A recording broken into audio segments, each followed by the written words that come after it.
Hey everybody, I'm coming to you from the church building today, and we're getting some new carpet installed, and I just wanted to show you what's going on here. Now the carpet has already been removed, and we found under the carpet is linoleum tile. You can see some of it pulled up there. In one of the hallways, quite a bit of it pulled up.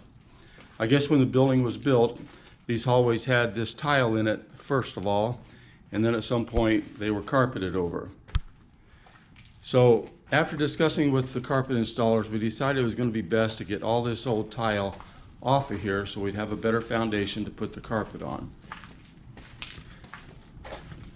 This hallway here, you can see is in the process of getting all that tile scraped off. It just chips off in little pieces. They got some kind of a machine there that just digs at it underneath and pops it loose. In this hallway here, all the tile has been removed. You can see this gray material is some kind of a leveling material that they troweled in place over this seam and over some low areas so that we have a good level, solid foundation to put our new carpet on. The old carpet was bubbling up, coming loose from those tiles and wrinkling up, and it was becoming a trip hazard as well as being very unsightly. Sometimes we may be just like this carpet. We start coming loose from our foundation. And it doesn't happen all at once.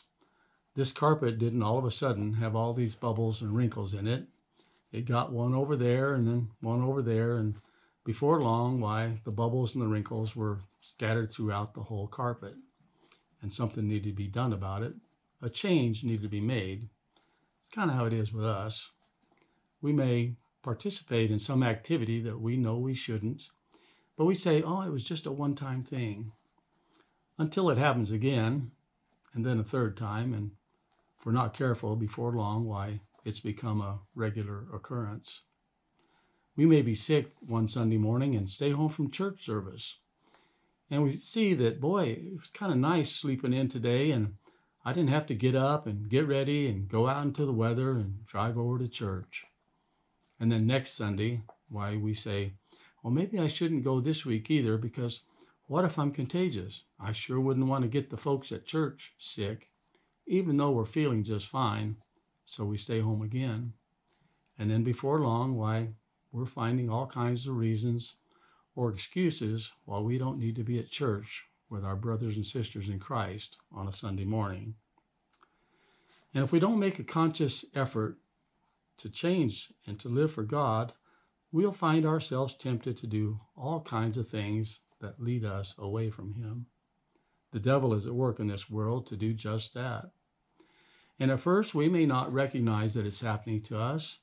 We may even deny that it's happening to us. In 1 John chapter 1, verse 8, it says, if we say we have no sin, we deceive ourselves and the truth is not in us.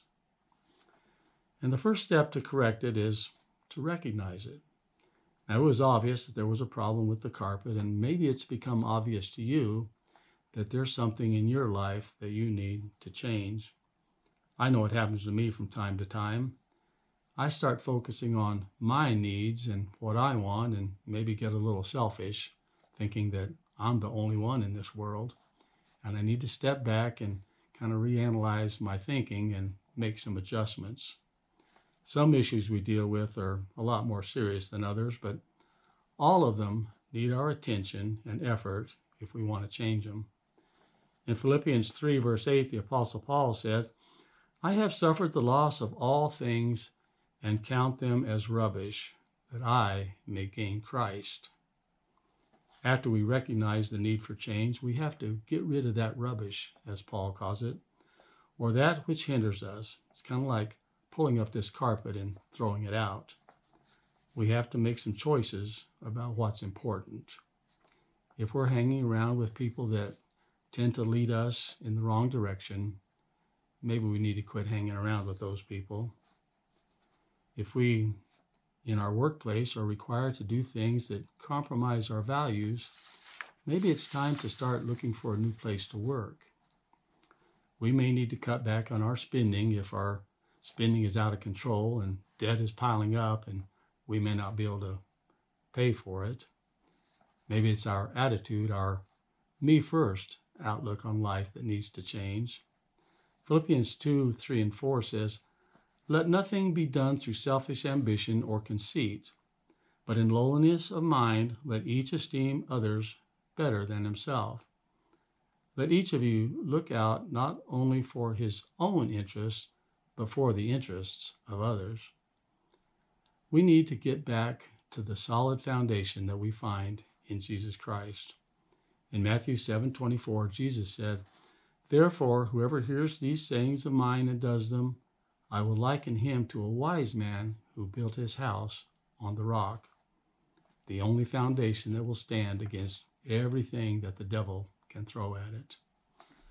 And to do this, we have to chip away at a few things and scrape away the old stuff that is coming loose, much the same way as this tile is being removed from these floors.